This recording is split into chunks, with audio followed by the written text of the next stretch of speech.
Hello, my name is Dr. Mary O'Kane. I'm a lecturer in psychology and in education with the Open University, and I'd like to thank Kildare Libraries for inviting me to have a few words with you about our children who are making the transition from primary school to secondary school. Transitions was actually my PhD research, so this is a topic that's very close to my heart. So these children that are hoping to start secondary school in September, the first thing I have to say is I'm so aware that this has been a really difficult time for this group. The normal rites of passage that they should have been going through at the moment, looking forward to their graduation ceremony, many of them making their confirmation, end of year rounders match with teachers, all these different events that they are missing out on at the moment. So just to recognise that, I know it has been a really difficult time for them, and very often those events are important in their lives in terms of rites of passage, of their maturity and being recognised as moving on. So just to reassure you that I've been in touch with a lot of both primary and secondary school teachers who are really aware of this, and they're working hard to think of different ways in which they can support the children at this time.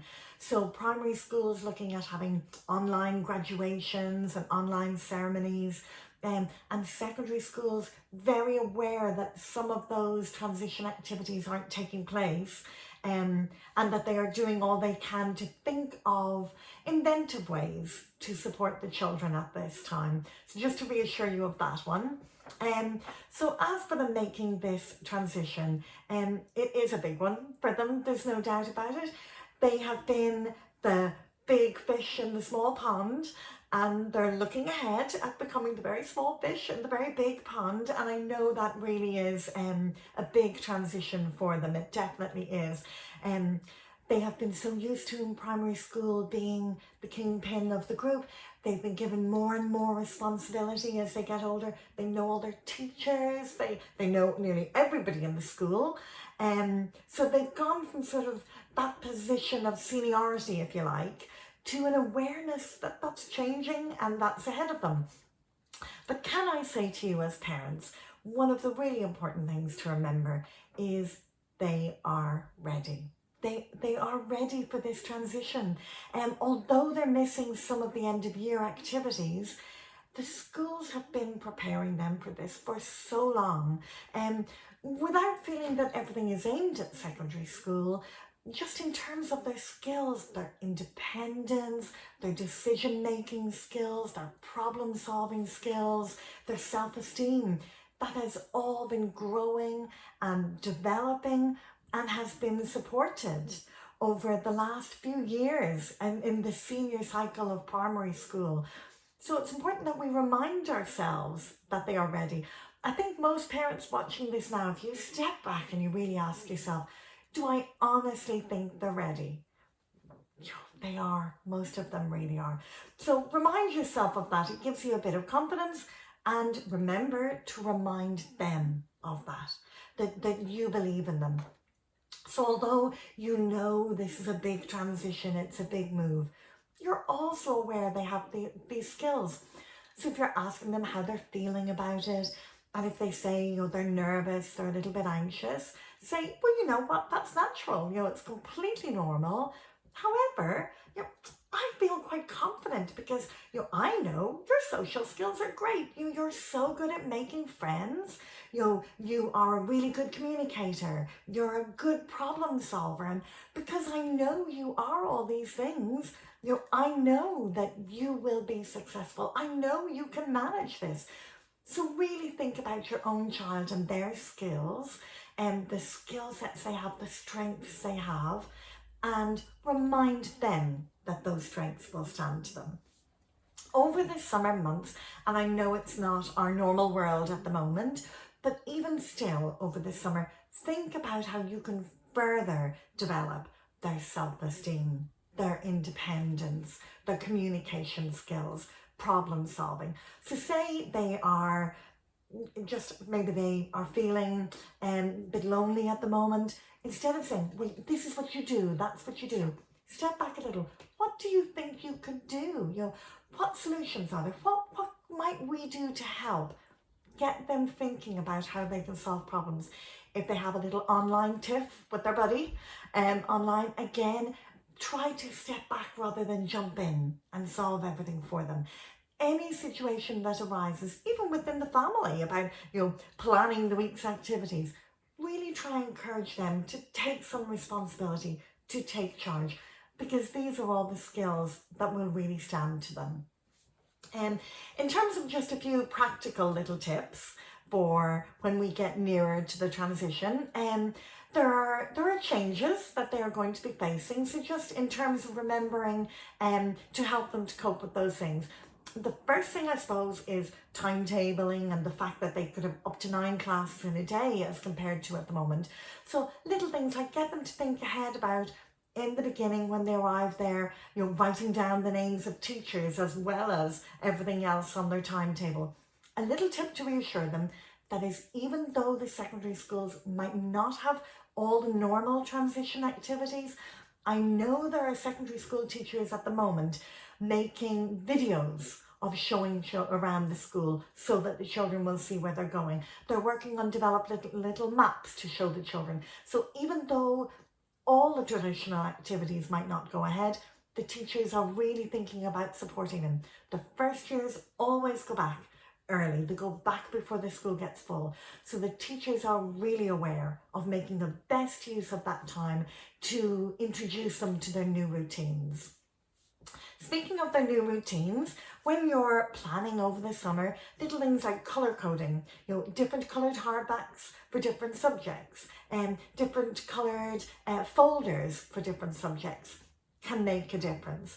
Get them to think ahead in terms of using their locker. How do you use your locker? Encourage them to do it. Quite a few of them are nervous about using their lockers. They might try to avoid it. You don't want them carrying all those books. Even if they're in an iPad school, they will have a lot of hardbacks going in and out. So again, talk to them about the differences that are ahead and how they might choose them. I have a really handy tip sheet for a lot of the practicalities, which we'll be sharing along with this video. And I'm also sharing advice on my Facebook page, Dr. Mary O'Kane Early Years. So I'll be sharing some of the practical tips that might help you and help your child. And then as a parent, be aware, it's a big change for us too. We're going through this transition with our children. When they're in primary school, we know their teachers so well. We know all the parents in the class. We know the other children. So you might find this is a big change for you in that you don't tend to have quite as much involvement in secondary school. And that's natural. They're maturing. It's natural that we step back. But just be aware yourself. Try to get to know the new friends. Encourage your children to invite them over. It's good to get to know them. Try to get to know other parents within the school. Joining the Parents Association, getting involved in fundraisers and things can be a great way of getting involved in the school. Probably the most important thing for you in terms of supporting your child is connection. It is keeping those relationships strong.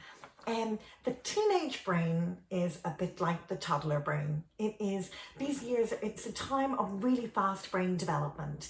And we often say it's as if the accelerator is flying, the accelerator is developing beautifully, but the brakes not quite so much. So it is a time when it's important to maintain those connections with your child. So again, in terms of your connection and your relationship, your communication, that's a big one for us to focus on as parents during that time. So I suppose in summary, the most important thing to remember is try not to worry. You know your teen is strong. You know they're capable. It is a process. They're bound to be a little bit stressed starting it, but it's such a learning curve.